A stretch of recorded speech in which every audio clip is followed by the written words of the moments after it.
Hello, I'm Skinny Bob, your favorite extraterrestrial. Tonight we're traveling to the islands of Japan, a place most people know for samurai sushi and high-tech cities. But hidden beneath the forests, buried in the earth, and even under the sea are colossal stone structures that don't fit the story in your history books.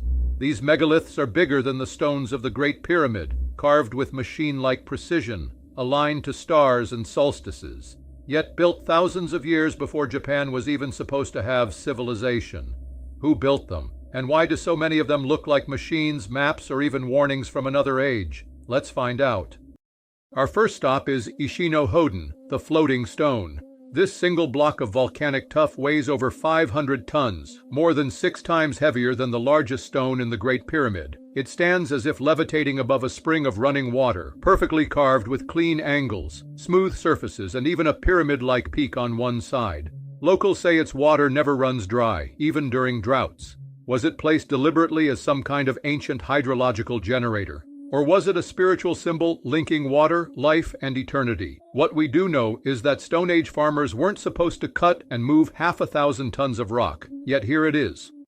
Nearby, in Asuka, things get even stranger. Archaeologists have uncovered granite coffins with knobs and features identical to the mysterious protrusions we see in Peru, Egypt, and even the Yangshan quarry in China. The precision is shocking. Perfect 90-degree angles, polished interiors, and pink granite so hard even modern tools struggle to cut it. What were these coffins for? Why do cultures thousands of miles apart share the same knob style? Coincidence or evidence of a global system of construction?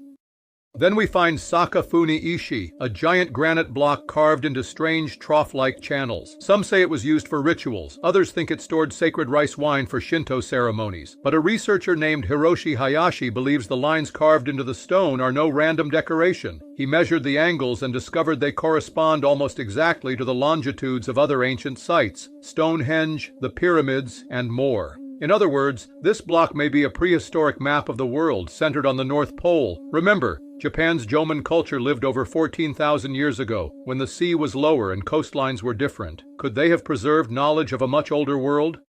Not far away lies the turtle stone, carved to resemble a giant tortoise with head, shell, and limbs. Legends say if it ever turns fully west, Japan will sink beneath the waves. Some researchers believe the stone might even be magnetic, interacting with Earth's field like a warning system for earthquakes or floods. Did ancient engineers know how to encode geophysical markers into stone?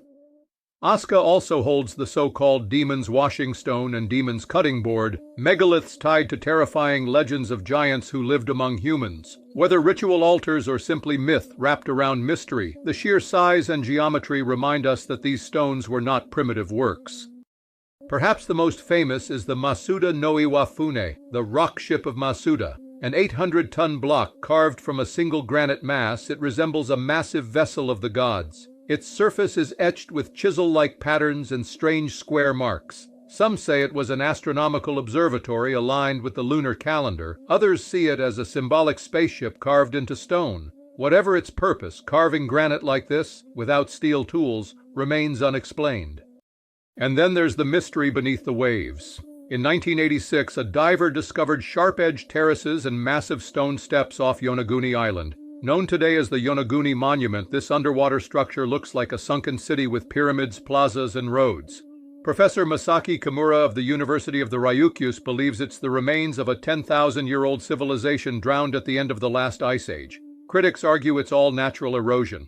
But when you see 90-degree angles, stairways, and walls that stretch for tens of meters, you begin to wonder if the critics are just covering their eyes. Legends speak of Yamatai, a lost Japanese kingdom ruled by a sorceress named Himiko.